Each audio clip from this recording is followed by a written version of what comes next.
সালাম যাহারো লাগিয়া সবুজ গম্বুজ দেখো রে চাহিয়া ইয়া আইয়ুহাল মুস্তাকনা বিন নূরি জামালিহি ইয়া কাউসাইন মাহবুব রব্বিল মাশরিকাইনি ইয়া আইয়ুহাল মুস্তাকনা বিন নূরি জামালিহি ইয়া কাউসাইন মাহবুব রব্বিল মাশরিকাইনি। আসসালামু আলাইকুম ওয়া রাহমাতুল্লাহি ওয়া বারাকাতুহু। সম্মানিত দর্শক মণ্ডলী, ইসলামিক টিভির নিয়মিত আয়োজন দারসুল হাদিসে আপনাদের সকলকে স্বাগত জানাচ্ছি। বিগত দর্শে আমরা হাদিসে জিবরিলের শেষ অংশটুকু নিয়ে আলোচনা করছিলাম। আমরা দেখলাম জিবরাইল আলাইহিস সালাম সাধারণ মানুষের বেশে রাসূলুল্লাহ সাল্লাল্লাহু আলাইহি ওয়াসাল্লামের কাছে এসে প্রশ্ন করলেন, 4টা প্রশ্ন। সর্বশেষ প্রশ্ন ছিল, ইয়া রাসূলুল্লাহ আখবিরনি আনিস সাআহ মাতা তাকুমুস সাআহ। ইয়া রাসূলুল্লাহ, কিয়ামত কখন হবে আমাকে জানান, কিয়ামতের সময়টা কখন। কিয়ামতের প্রশ্নে রাসূলুল্লাহ সাল্লাল্লাহু আলাইহি ওয়াসাল্লাম বললেন, আমি কিয়ামতের ব্যাপারে তোমার চেয়ে বেশি জানি না। কোরআন কারিমে বারবার বিষয়টা বলা হয়েছে। আপনি বলে দেন কিয়ামতের ব্যাপারে আমার কোনো জ্ঞান নেই, কিয়ামত কখন হবে আমি জানি না। এটা ইসলামের সত্যিকার, ইসলাম যে সত্যই আল্লাহর পক্ষ থেকে এসেছে, কেউ বানিয়ে নেননি। যে কোনো বানানোর জিনিসে আজগবি অনেক কিছু থাকে। সাধারণ যিনি কোনো কিছু বানান তিনি ওই যুগের সাধারণ মানুষদের চমক দেওয়ার বিষয়টাই ঠিক রাখেন, এরপরে কি হবে ওটা লক্ষ্য করেন না। এই জন্য বানোয়াট কিছুর ভিতরে অনেক আজগবি থাকে। আর রাসূলুল্লাহ সাল্লাল্লাহু আলাইহি ওয়াসাল্লাম, ইসলাম যদি তার মনের কিছু হতো, বানানো হতো, তাহলে তিনি বলতে পারতেন 1 লাখ 2 লাখ 500 1000 2000 বছর পরে কিয়ামত হবে। তৎকালীন লোকেরা চমক লেগে যেত, এটা বলতো সেটা বলতো, কিন্তু তিনি তা বলেননি। তিনি সত্য যেটা আল্লাহর পক্ষ থেকে নির্দেশনা, যে কিয়ামতের বিষয়ে আমি জানি না। আমরা এর সাথে ইনজিল, প্রচলিত ইনজিল শরীফের বিভিন্ন কথা আলোচনা করছিলাম। আমরা দেখলাম ইনজিল শরীফে বারবার বলা হয়েছে ঈসা মসীহ নাকি বলেছেন, আসলে তিনি এগুলো বলতে পারেন না। ঈসা আলাইহিস সালাম সত্যিকারে আল্লাহর প্রিয় রাসূল ছিলেন। তবে ইনজিল শরীফের ইতিহাস হলো যে ইনজিল শরীফ 300 বছর পর্যন্ত কেউ লেখেনি। তার কারণে এখন আমরা জানব। 300 বছর পরে ইনজিল নামে শত শত বই বেরিয়ে গেল, ততদিনে মূল ইনজিল হারিয়ে গিয়েছে। ঈসা আলাইহিস সালাম কথা বলতেন হিব্রু ভাষায়, আর ইনজিল শরীফের কোনো হিব্রু প্রাচীন পাণ্ডুলিপি নেই। সর্বপ্রাচীন যেটা 300 400 500 বছর পরে, ঈসা আলাইহিস সালামের তিরোধানের 300 400 বছর পরের সর্বপ্রাচীন পাণ্ডুলিপিটা 300 500 বছরের। এই পাণ্ডুলিপিগুলো গ্রিক ভাষায়। ঈসা আলাইহিস সালামের মাতৃভাষা, ধর্মীয় ভাষা ছিল হিব্রু। তিনি হিব্রু ভাষায় কথা বলতেন, এটা ইনজিলের ভিতরে অনেক জায়গায় আছে। আর ওই সময়ে গ্রিকরা ফিলিস্তিন দখল করে রেখেছিল, এই জন্য ওই সময়ে রাষ্ট্রভাষা ছিল গ্রিক, রাজার ভাষা, আর কিছু নয়। যেমন রবীন্দ্রনাথ ঠাকুরের সময় মাতৃভাষা ছিল বাংলা আর রাষ্ট্রভাষা ছিল ইংরেজি। লালন শাহের সময় মাতৃভাষা ছিল বাংলা, রাজার ভাষা ছিল ইংরেজি। এখন যদি কেউ বলে লালন গীতি ইংরেজিতে লেখা হয়েছিল, রবীন্দ্রনাথ ঠাকুরের কবিতা সাহিত্য ইংরেজিতে লেখা হয়েছিল, যে সেটা যেমন পাগলামি, ঠিক যদি বলা হয় ইনজিল শরীফ গ্রিক ভাষায় লেখা হয়েছিল, ওটাও পাগলামি। কারণ গ্রিক ভাষা ঈসা মসীহ জানতেন না, তিনি গ্রিক ভাষায় কথা বলেননি, তিনি কথা বলেছেন হিব্রু ভাষায়। কিন্তু হিব্রু ভাষায় প্রাচীন ইনজিলের কোনো পাণ্ডুলিপি পাওয়া যায় না, একদম উধাও হয়ে গিয়েছে, অথবা নষ্ট করা হয়েছে যেন জালিয়াতি ধরা না পড়ে। প্রাচীন গ্রিক পাণ্ডুলিপিগুলো, এগুলো সব ঈসা মসীহর যুগ থেকে 300 400 বছরের। এই সময় অনেক জালিয়াতি এর ভিতরে ঢুকেছে, মানুষদেরকে আকৃষ্ট করার জন্য আজগবি কথা সমাজে প্রচলিত হয়েছে, এগুলো তারা বিবেচনা না করে লিখে দিয়েছেন। এই জাতীয় অনেক কিছুর ভিতরে একটা হলো কিয়ামত সম্পর্কিত বর্ণনা। আমরা গত আলোচনায় দেখেছি মথি লিখিত সুসমাচার বা মথির ইনজিল, এটা হলো 4 ইনজিলের নতুন নিয়মের প্রথম গ্রন্থ। এই গ্রন্থে 16 অধ্যায়ের 27-28 শ্লোকে ঈসা মসীহ বলছেন, তোমরা এখানে যারা দাঁড়িয়ে আছো তাদের অনেকেই মরবে না, সবাই মরবে না, কেউ কেউ বেঁচে থাকতেই কিয়ামত হয়ে যাবে, আর মনুষ্যপুত্র ফেরেশতাদের সাথে চলে আসবে। এরপরে থেসালনিকীয় নতুন নিয়ম বা ইনজিল শরীফের একটা বই, এটা প্রথম খণ্ডে 4 অধ্যায়ের 15 16 17 এই শ্লোকগুলোতে যিশুর শিষ্যরা বলছেন, তোমরা নিশ্চিত জেনে রাখো আমরা যারা বেঁচে আছি আমাদের মরার আগে আমরা কিন্তু মরব না। দুনিয়ায় যারা মরে গেছে হঠাৎ কিয়ামত আসবে আমরা বেঁচে থাকতেই, যারা মরে গেছিল উঠে আসবে, আর আমরা যারা বেঁচে আছি তারা রূপান্তরিত হয়ে যিশুর সাথে বসে যাব। কাজেই কেয়ামতের বেশি দেরি নেই, খুব শীঘ্র আমরা বেঁচে থাকতেই হবে। এরপরে করিন্থীয় 1 নম্বর প্রথম পত্র এর 15 অধ্যায়ের 51-52 আয়াতে 52 শ্লোকে ওই একই কথা বলা আসছে, তোমরা শোনো, আমরা সবাই মরব না, আমরা যারা আছি বেঁচে থাকতেই একেবারে সিংহাইন ফুক ফুটে যাবে, সিংহা ফুক হবে, আর আমাদের প্রভু যিশু তিনি ফেরেশতাদের নিয়ে চলে আসবেন, আমরা তাদের সাথে জান্নাতে চলে যাব। ইনজিল শরীফের সবচেয়ে শেষের বইটার নাম হলো প্রকাশিত বাক্য, রিভিলেশন। এখন অনেক নতুন নতুন নাম দেয়া হয় বিভিন্ন মুসলমানদের, এটা পুরনো, আমি যেটা বাইবেল সোসাইটি প্রকাশিত যে পবিত্র বাইবেলের কথা বলছি, এর 22 অধ্যায় হলো এর শেষ অধ্যায়। এর 10, 11, 12 শ্লোকে যিশু বলছেন, শোনো, তুমি এই যে ওহির কথাটা খবরদার লেখবা না, কেতাবে লিখে ফেলো না, কারণ সময় সন্নিকট। যারা খারাপ লোক খারাপ কাজ করুক, যারা ভালো লোক ভালো কাজ করুক, তোমরা কিয়ামতের জন্য তরে গে আমি শীঘ্রই আসিতেছি, তোমরা এই বইপত্র লেখার দরকার নেই। সম্মানিত দর্শক মণ্ডলী, এই যে ইনজিল শরীফ হারিয়ে গেল এর কারণগুলো কিন্তু এইটে। তারা মনে করতেন কিয়ামত তো খুব তাড়াতাড়ি, কাজেই এই যে ঈসা মসির ইনজিল আমরা লিখতে যে সময় নষ্ট করবো কেন, যত তাড়াতাড়ি মানুষদের কিছু দাওয়াত দিই, এই তো আমরা বেঁচে থাকতেই কিয়ামত হয়ে যাবে। এই অপেক্ষায় 100 বছর চলে গেছে, 200 বছর চলে গেছে, 300 বছর চলে গেছে, কিয়ামত আর আসেনি। তখন ইনজিল জমা করার চিন্তা করেছেন, তখন তো ইনজিল হারিয়ে গিয়েছে, তখন যে যা পেরেছেন সত্য মিথ্যা জাল জালিয়াতে জমা করেছেন। সম্মানিত দর্শক মণ্ডলী, তাহলে আমরা দেখলাম যে কিয়ামত সম্পর্কে কোরআনের বক্তব্য, রাসূলুল্লাহ সাল্লাল্লাহু আলাইহি ওয়াসাল্লামের বক্তব্য হলো বাস্তব এবং যৌক্তিক। আমাকে একজন বলছে যে কিয়ামত সম্পর্কে ইসলামে যে কোনো নির্দিষ্ট সময় বলা হয়নি, কারণ বললেই তো কিছু বছর পরে ধরা পড়ে যেত। আমি বললাম যে যদি বলা হতো 5 লক্ষ বছর পরে, তাহলে তো অন্তত 5 লক্ষ বছর পরে ধরা যেত না। ইসলাম তো তার সত্যতা প্রমাণের জন্য এত লক্ষ বছর অপেক্ষা করতে বলেনি। ইসলাম সত্য কি সত্য না এটার জন্য যে কোনো সময় প্রমাণের জন্য দলিল দিয়ে দিছে। কুল ইন কুনতুম ফি রাইবিম মিম্মা নাযালনা ফাতু বিসূরাতিন মিন মিথলি, তোমরা যদি সন্দেহ হয় যে কোরআন আল্লাহর পক্ষ থেকে না, ইন কুনতুম ফি রাইবিম মিম্মা নাযালনা আলা আবদিনা, আমার বান্দার উপরে আমি যা নাজিল করেছি এই ব্যাপারে যদি তোমাদের সন্দেহ হয়, ফাতু বিসূরাতিন মিন মিথলি, এই কোরআনের মতো একটা কোরআন অথবা একটা সূরা বানিয়ে দাও। উন্মুক্ত চ্যালেঞ্জ। এখন অনেকে বলতে চায় কোরআনের মতো গ্রন্থ বানানো সম্ভব। কোরআনের অর্থ আমরা পরে বিবেচনা করব। কোরআন একটা গ্রন্থ, যে গ্রন্থে বিশাল গ্রন্থ, 600-রও বেশি পৃষ্ঠা। এই গ্রন্থের প্রথম থেকে শেষ পর্যন্ত একেবারে একটা অক্ষর না বুঝে যে কোনো অনারব শিশু, বাঙালি শিশু, 8-10 বছরের শিশু কোরআনের প্রথম থেকে শেষ পর্যন্ত জায়গায় বসে মুখস্থ বলতে পারে। যে কোনো অনারব 1 ফোঁটা অর্থ না বুঝে কোরআন মুখস্থ করে ফেলতে পারে 1 থেকে 2 বছরে। কোরআনের মতো গ্রন্থ বানানো যায় যারা বলেন, খুব সহজ কথা, আপনি যে কোনো ভাষায় একটা বই লেখেন, এই 600 পৃষ্ঠার একটা বই লেখেন, 50 পৃষ্ঠার একটা বই লেখেন, এই বইটা ওই ভাষা জানে না অথবা জানে এমন কাউকে দিয়ে বলেন 1 বছর 2 বছর 200 বছরে এটা সে মুখস্থ করে দেবে। সে মুখস্থ করে এক জায়গায় বসে প্রথম থেকে শেষ পর্যন্ত বলবে, একটা অক্ষর একটা নুক্তায় ভুল হবে না, কেউ পারবেন না। কাজে কোরআন তার সত্যতা প্রমাণের জন্য ওপেন চ্যালেঞ্জ দিয়েছে, যা কখনোই পালন করতে কেউ পারেনি, পারবেও না। এখন যদি কেউ বলে কোরআনের মতো গ্রন্থ রচনা করা যায়, এটা তার গায়ের জোরে দেবে। আপনি রচনা করে আমাকে দেন, ইংরেজি, বাংলা, হিন্দি, উর্দু, আরবি, ফার্সি যে কোনো ভাষায় একটা বই রচনা করে দেন, আমরা অর্থ বিচার পরে করব, আগে শব্দ বাক্য বিচার করি।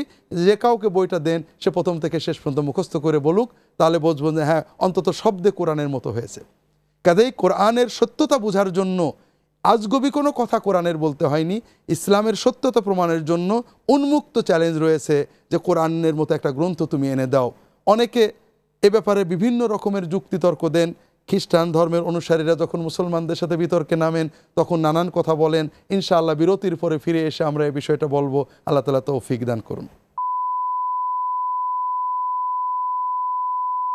সম্মানিত দর্শক মণ্ডলী, ফিরে এলাম বিরতির পর। আমরা দেখছিলাম কোরআন কত বাস্তবধর্মী। কিয়ামতের বিষয়ে কোরআন কোনোভাবে কোনো আজগবি তথ্য দেয়নি, কারণ এটাই বাস্তবতা, এটাই পরীক্ষা। আর কোরআনের সত্যতা, ইসলামের সত্যতা চ্যালেঞ্জ করার জন্য কোরআন অন্য মর্যাদা দিয়েছে, যে কেউ তা প্রমাণ করতে পারে। অনেক সময় খ্রিস্ট ধর্মের প্রচারকগণ মুসলমানদের কাছে যেয়ে বলেন, মুহাম্মদ সাল্লাল্লাহু আলাইহি ওয়াসাল্লাম তো মৃতকে জীবিত করেননি, কিন্তু ঈসা মসীহ মৃতকে জীবিত করেছেন, কাজেই তিনি বড়। এ কথাটা সম্পূর্ণ অবান্তর কথা। মৃতকে জীবিত করার তথ্য ইনজিল শরীফে নেই, এক এক জায়গায় এক এক ক্রম রয়েছে। ইনজিল শরীফে, তাওরাত শরীফে রয়েছে ঈসা মসির আগে অন্যান্য নবীরা, ইলিয়াস, হাজার হাজার মানুষ জীবিত করেছেন। কাজেই মানুষকে জীবিত করার ভিতরে কোনো অলৌকিকত্ব নেই, কোনো মহত্ব নেই। কিন্তু নবীদের মহত্ব হলো মানুষদেরকে আল্লাহর পথে নিয়ে মৃত প্রাণকে জীবিত করা। ঈসা মসি তার দাওয়াতে মানুষদেরকে, বাইবেল যেটা বলে, ইনজিল শরীফ যেটা বলে, মানুষদেরকে ইমানের পথে আনতে পারেননি। 12 জন মানুষ তার শিষ্য হয়েছিল, তারাও যখন তাকে পুলিশে দিয়ে দিল, 30 টাকার বিনিময়ে তাকে পুলিশে ধরিয়ে দিল। আর একজন, তিনি প্রধান শিষ্য, প্রধান খলিফা হয়েছিলেন পিটার, তিনি যখন পুলিশে ঈসা মসিকে ধরলো, পুলিশের কেউ বলল যে এই লোকটাও হয়তো এর শিষ্য ছিল, তিনি অভিশাপ দিলেন ঈসা মসিকে, বলেন না আমি ওনাকে চিনি না। অথচ মোহাম্মদ রাসূলুল্লাহ সাল্লাল্লাহু আলাইহি ওয়াসাল্লাম লক্ষ লক্ষ ইমান হারা বর্বর মানুষকে ইমানের আলো দিয়েছেন। সবচেয়ে বড় কথা, ঈসা মসিকে আল্লাহ এমন অলৌকিক মর্যাদা দিয়েছিলেন যেটা তার যুগে দেখিয়েছেন, এখন আর দেখানো যায় না। কারণ তার ধর্মটা ছিল ওই সময়ের জন্য, অনন্ত চিরন্তন নয়। আর মোহাম্মদ সাল্লাল্লাহু আলাইহি ওয়াসাল্লামের ধর্ম চিরন্তন, কিয়ামত পর্যন্ত। আর এই জন্যই মোহাম্মদ সাল্লাল্লাহু আলাইহি ওয়াসাল্লামকে আল্লাহ এমন মর্যাদা দিয়েছেন যা যে কোনো সময়ে দেখানো যায়, আর সেটা হলো কোরআন। কোরআন মুখস্থ করা মর্যাদা, কোরআনের অর্থ মর্যাদা, কোরআনের বিজ্ঞান মর্যাদা, কোরআনের আয়াত মর্যাদা, এটা হলো ইসলামের সত্যতার প্রমাণ। আর এজন্যই ইসলামে আজগবি তথ্যগুলো দেওয়াকে কোনো অলৌকিকত্ব হিসেবে গ্রহণ করা হয়নি। আমরা কিয়ামত বিষয়ে যে আল্লাহ রাসূল সাল্লাল্লাহু আলাইহি ওয়াসাল্লাম কি বললেন, তিনি বললেন যে আমি কিয়ামতের তথ্য তোমার চেয়ে বেশি জানি না, তবে তার আলামতগুলো তোমাকে বলবো। এটাকে আরবিতে বলা হয় আশরাতুস সাআহ, আলামাতুস সাআহ, কিয়ামতের আলামত। কিয়ামতের আলামত দুই ধরনের, একটা হলো সাধারণ, বলা হয় আলামাত সুগরা, সাধারণ ছোট ছোট আলামত। এগুলো রাসূলুল্লাহ সাল্লামের পর থেকে কিয়ামত পর্যন্ত বিভিন্ন সময়ে সমাজে ঘটতে থাকবে। অগণিত হাদিসে তিনি এগুলো বলেছেন এবং আমরা কিছু এখানে আলোচনা করব ইনশাআল্লাহ। আর একটা হলো আল আলামাতুল কুবরা, বড় চিহ্ন, যেগুলো ঠিক কিয়ামত সংগঠিত হওয়ার অল্প আগে হবে, যেগুলোর ভিতরে দাজ্জাল বের হওয়া, ইয়াজুজ মাজুজের কথা, সূর্য পশ্চিম দিক থেকে ওঠা ইত্যাদি বিষয় রয়েছে। এখানে রাসূলুল্লাহ সাল্লাল্লাহু আলাইহি ওয়াসাল্লাম আলামাত সুগরা, সাধারণ আলামত থেকে দুটো আলামত এই হাদিসে বলেছেন। তিনি বললেন কিয়ামতের দুটো আলামতের একটা হলো যে তুমি দেখবে মা, নারী তার মালিককে প্রসব করবে, অর্থাৎ সন্তান তার মার মালিক হয়ে যাবে। আর একটা হলো অশিক্ষিত মূর্খ মেষপালক, উটপালক, ছাগল পালকেরা সমাজে নেতৃত্ব দেবে, বিপুল সম্পদ অর্জন করবে এবং বড় উঁচু কার বিল্ডিং কত উঁচু এটা নিয়ে পাল্লা দেবে। সম্মানিত দর্শক মণ্ডলী, এই আলামতগুলো এত বাস্তব যেটা আমরা প্রাসঙ্গিক আলামতগুলো থেকে বুঝতে পারবো। প্রথম আলামত হলো রাসূলুল্লাহ সাল্লাল্লাহু আলাইহি ওয়াসাল্লাম বলছেন যে সমাজে পিতামাতার অবাধ্যতা বেড়ে যাবে, মানুষ পিতামাতার সাথে খারাপ ব্যবহার করবে, সন্তান পিতামাতার সাথে এমন আচরণ করবে যে তারা যেন কাজের মানুষ, মালিক তার চাকরের সাথে কথা বলছে। আর এটা ক্রমান্বয়ে সমাজে এই অবক্ষয়টা আমরা দেখতে পাচ্ছি। এই অবক্ষয়ের বিভিন্ন চিত্র রাসূলুল্লাহ সাল্লাল্লাহু আলাইহি ওয়াসাল্লাম অন্যান্য হাদিসে বলেছেন। পিতামাতার অবাধ্যতা করা হবে, স্ত্রীর কথা শোনা হবে, মাতার কথা শোনা হবে না, বন্ধুকে আপন করা হবে, আব্বাকে দূরে দেওয়া হবে। লক্ষ্য করুন, এগুলো সব সমাজে বাস্তবতা। 100 বছর 1000 বছর আগে এগুলো কেউ কল্পনা করতো না, কিন্তু এগুলো বর্তমানে বাস্তবতা। এই ধরনের একটা হাদিসে রাসূলুল্লাহ সাল্লাল্লাহু আলাইহি ওয়াসাল্লাম আমাদেরকে বলেছেন লা তাকুমুস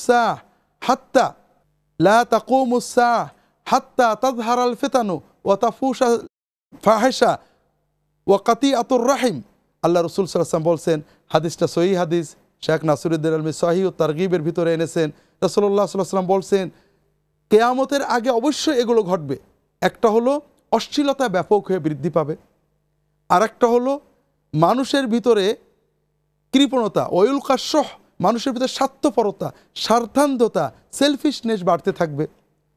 ওয়াকাতিয়াতুর রাহিম, মানুষের ভিতরে আত্মীয়তা রক্ষা মানুষ ভুলে যাবে, একে আত্মীয় স্বজন পরস্পরের সম্পর্ক কমে যাবে। ওয়াতাকসুরুল ফিতান, এবং মানুষের ভিতরে ফিতনা, বিপর্যয়, বিভিন্ন হানাহানি বেড়ে যাবে। ওয়াতাকসুরাল হারাজ, এবং খুন হত্যা বেড়ে যাবে, ভায়োলেন্স বেড়ে যাবে। রাসূলুল্লাহ সাল্লাল্লাহু আলাইহি ওয়াসাল্লামের সহিহ হাদিস। আমরা যদি সমাজের দিকে তাকাই ঠিক এইগুলো দেখতে পাই, পারিবারিক অবক্ষয়, নৈতিক অবক্ষয়, হত্যা। আজ থেকে 200 বছর আগে একটা সমাজে একটা হত্যা সমাজকে কাঁপিয়ে দিত, আর আমরা এখন প্রত্যেক সমাজে, শুধু বাংলাদেশে নয় সারা বিশ্বেই মানুষের ভিতরে উগ্রতা, ভায়োলেন্স, বর্বরতা এমনভাবে বেড়েছে যে খুনটা আমাদের কাছে আর কোনো অপরাধই নেই। মানুষ বিভিন্নভাবে হত্যার পাপে লিপ্ত হচ্ছে, আত্মীয়তার মায়া মহব্বত কমে গেছে, সেলফিশনেস। আমাদের বর্তমান সভ্যতাটাই হয়ে গেছে শুধু নিজেরটা, নিজের ভালো চিন্তা করা, নিজের স্বার্থের জন্য। বর্তমান সভ্যতাটাই সেলফিশ। এখানে নিজ মানে তাও পিতামাতা আত্মীয় স্বজন নয়, শুধু আমি, আমার স্ত্রী বা আমার ছোট্ট এই পরিবারটা, এটার কল্যাণের জন্য, এটার ভালোর জন্য, বিলাসিতার জন্য আমরা যা কিছু পারি করতে রাজি আছি। এখন আমাদের সভ্যতার মূল কথা নেও এবং খাও, দেও কথাটা নেই। বিশেষ করে সভ্যতার দিকে চাকান, আমাদের সামনে 31 নাইট আছে, তারপরে মানে নিউ ইয়ার্স ডে আছে, এরপরে আমরা পহেলা বৈশাখ পালন করব, এরপরে বিভিন্ন উৎসব করব, আমরা 14ই ফেব্রুয়ারি ভ্যালেন্টাইন্স ডে করব। এই সব আনন্দ উৎসবের মূল কথা খাও, কেন খাও, এখানে কোথাও দেও নেই। তোমরা গরিবকে দাও, বিধবাকে দাও, এতিমকে দাও, মানুষের পাশে দাঁড়াও, মানুষকে সাহায্য সহযোগিতা করো। এই সভ্যতা, এই আনন্দের ভিতরে এগুলো কোথাও নেই। আর এটাই হলো মানুষকে পশুত্ব নিয়ে যাওয়ার মূল পথ, রাজপথ, যে মানুষের ভিতরে আল্লাহ রাসূল এটাই বলেছেন যে কিয়ামত তো আসবে অবক্ষয়ের মাধ্যমে। আর এই অবক্ষয়ের একটা অবক্ষয় হলো নৈতিক অবক্ষয়, সামাজিক অবক্ষয়। মানুষের ভিতরে মানুষ থাকবে, শিক্ষা থাকবে, দীক্ষা থাকবে, কিন্তু মানুষের ভিতরে স্বার্থপরতা বেড়ে যাবে, পিতামাতার অবাধ্যতা বেড়ে যাবে, মানুষের ভিতরে আত্মীয় স্বজনের সাথে সম্পর্ক নষ্ট হয়ে যাবে, মানুষের ভিতরে হানাহানি বেড়ে যাবে, বিশেষ করে হত্যা বেড়ে যাবে। রাসূলুল্লাহ সাল্লাল্লাহু আলাইহি ওয়াসাল্লাম এই বিষয়গুলো বারবার বলেছেন। রাসূলুল্লাহ সাল্লাল্লাহু আলাইহি ওয়াসাল্লাম এই বিষয়ে জাজিরাতুল আরব কেন্দ্রিক আরও কিছু মজার কথা বলেছেন। আমরা দেখলাম যে রাসূলুল্লাহ সাল্লাল্লাহু আলাইহি ওয়াসাল্লাম বলেছেন আরবের বেদুইনরা বড় বড় হাই রাইজ বিল্ডিং বানাবে। আমরা 20 বছর আগে এটা বুঝতাম না। এখন দেখবেন বিশ্বের সবচেয়ে উঁচু বিল্ডিং যদি একটা দুবাই হয়, পরের বছরে জিদ্দার বেদুইনরা পাল্লা দিতে শুরু করে কত এর চেয়েও অন্তত। জিদ্দায় এখন 150 তলা বিল্ডিংয়ের জন্য প্ল্যান চলছে।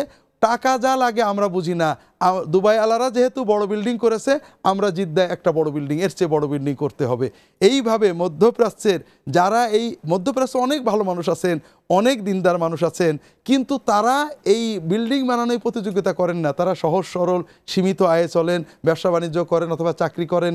আপনি খোঁজ নিয়ে দেখেন যে মধ্যপ্রাচ্যে যারা হাই রাইজ বিল্ডিংগুলো বানাচ্ছেন, এই অন্যান্য দেশেও হতে পারে, তাদের কিছুদিন আগেও তারা ছিলেন হফাতান রোআতান রেআ আশাহ।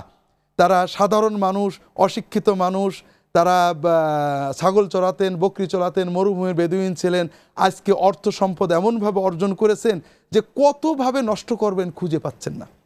এই জাতীয় অন্যান্য হাদিসে রাসূলুল্লাহ সাল্লাল্লাহু আলাইহি ওয়াসাল্লাম ভবিষ্যৎবাণী করেছেন যে মানুষের সমাজের নেতৃত্ব চলে যাবে অশিক্ষিত, অল্প শিক্ষিতরাতে, সন্ত্রাসী এবং যাদের ভয়ে মানুষ কথা বলবে না।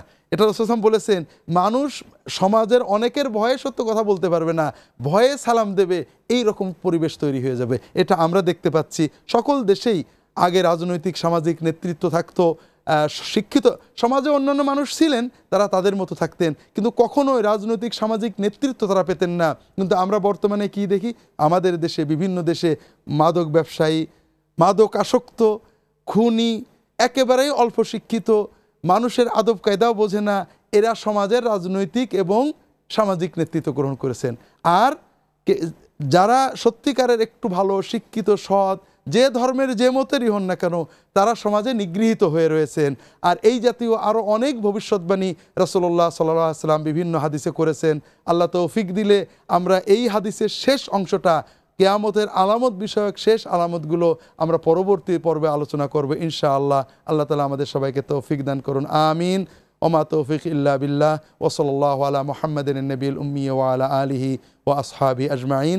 আসসালামু আলাইকুম ওয়া রাহমাতুল্লাহি ওয়া বারাকাতুহু। وصل على اسم محمد في الأسماء، وصل على نفس محمد في النفوس، وصل على اسم محمد في الأسماء، وصل على نفس محمد في النفوس.